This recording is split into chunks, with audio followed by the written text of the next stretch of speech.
Dieu ne crée pas des photocopies, mais il crée des originaux. Il est important de découvrir sa mission ici sur la terre. Matthieu, je pense que Matthieu chapitre 4, le verset 29, Jésus dit à ses disciples, « Suivez-moi, je vous ferai pêcheurs d'hommes. » Il est important de comprendre sa destination. C'est-à-dire que tu n'es pas pêcheur de poissons seulement, mais tu deviendras pêcheur d'hommes. Une manière de dire, si tu ne cherches pas à comprendre ta mission ici sur la terre, tu resteras dans la maison de Térach. C'est-à-dire la révélation te permettra de comprendre que tu dois quitter ton pays, ta patrie et la maison de ton père. Je suis dans Genèse chapitre 12. Va à un endroit où je te montrerai, je ferai de toi, tu deviendras. C'est-à-dire, c'est la compréhension de sa mission ici sur la terre.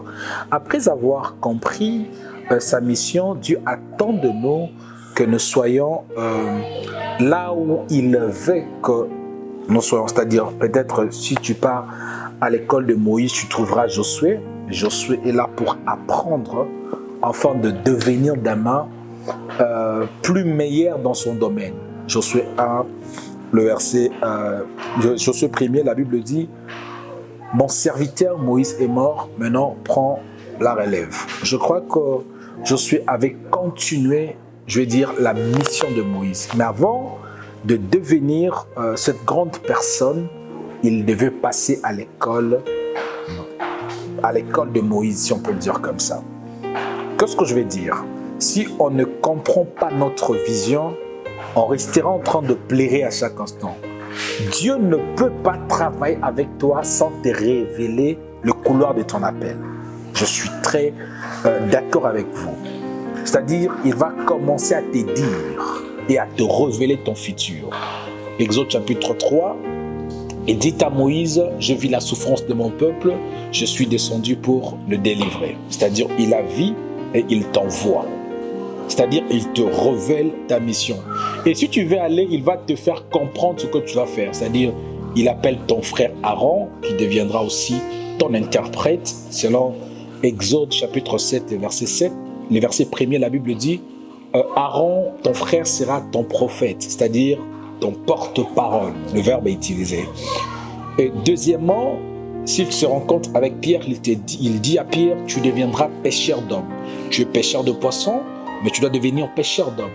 C'est-à-dire quoi? De la même manière que tu as utilisé la pêche, le filet pour pêcher, évidemment, le poisson, c'est-à-dire le filet peut représenter la parole, les poissons peuvent représenter les âmes, la mer aussi peut représenter le monde. De la même manière que vous preniez le filet pour jeter dans l'eau afin de pêcher le poisson, de la même manière que vous allez utiliser la parole, et je crois que, je veux dire, prêcher la parole et 3000 personnes seront transformées. Qu'est-ce que je vais dire? Il y a diversité des dons, mais le même Seigneur. Regardez bien, on n'a pas 4 évangiles, on n'a qu'un seul évangile, mais il y a 4 récits qui expliquent l'évangile. C'est quoi l'évangile?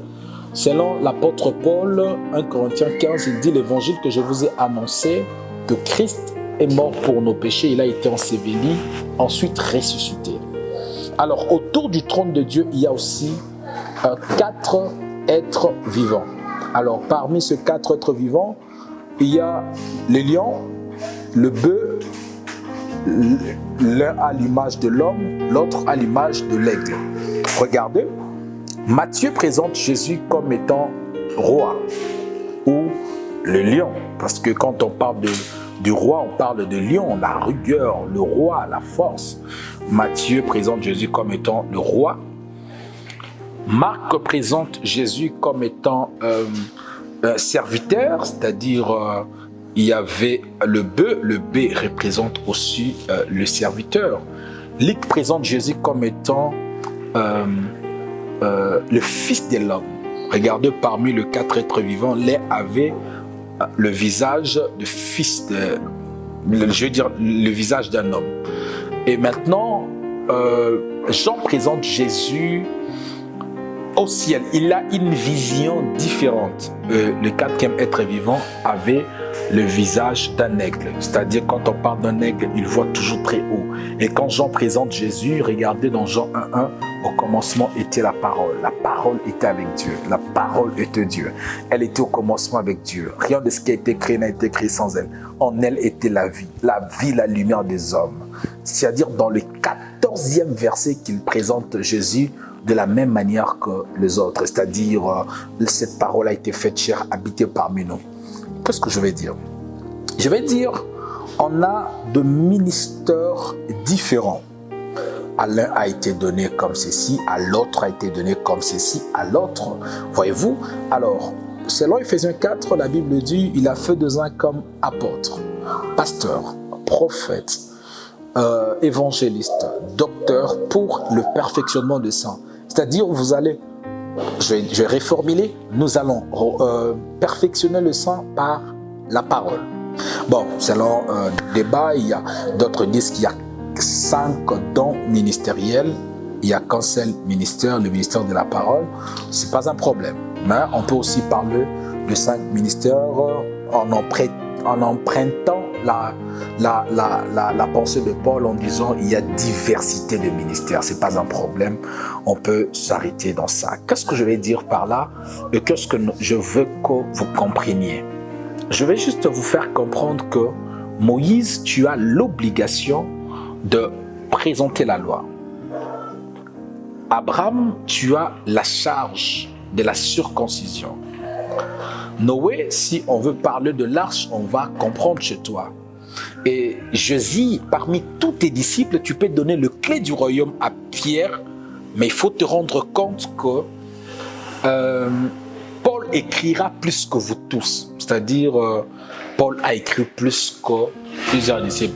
Les gens font même un débat en disant Jésus n'avait pas écrit. Attention, quand Jésus dit, avant de partir, il dit « Enseignez-les à observer ce que je vous ai prescrit ». Bon, on ne sait pas comment est-ce qu'il avait écrit et comment est-ce que peut-être il rencontrait ses disciples le faisaient, mais on doit savoir que Paul a écrit plus que le Seigneur. Si vous allez même au ciel, Michael, il est dans le combat, Gabriel est dans le message. Chaque ange a sa particularité et sa mission. Nous sommes là et nous faisons la fonction des ambassadeurs. Il y a d'autres qui sont. Il y a l'un peut-être qui est apôtre des circoncis, l'autre apôtre des incirconcis. Dieu ne crée pas de photocopies, mais Dieu crée des originaux. Gédéon, toi, je sais que tu es vaillant héros, mais en termes de force, tu ne seras pas comme Samson. Et Samson, je sais que tu es fort, mais en termes de sagesse, tu ne seras pas comme Salomon. Salomon, je sais que tu es fort, mais en termes d'être le chouchou de Dieu, ou selon le cœur de Dieu, tu ne seras pas comme David. David, je sais que tu es puissant, mais pour faire de miracles, tu ne seras pas comme Moïse. Chacun de nous a sa mission et il a sa particularité. Et c'est important de découvrir sa mission. Acte 9, Jésus s'est rencontré avec Pierre, avec Paul, je vais dire, et il lui a révélé son futur.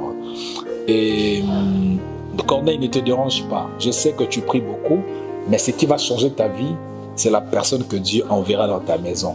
Et cette personne va faire en sorte que tu découvres une autre dimension, c'est-à-dire c'est la nouvelle naissance. Je prie Dieu de te révéler ton futur et de te faire comprendre que tu deviendras parce que tu n'es pas un photocopie, tu es un original. Que Dieu vous bénisse et bon suite des programmes à vous.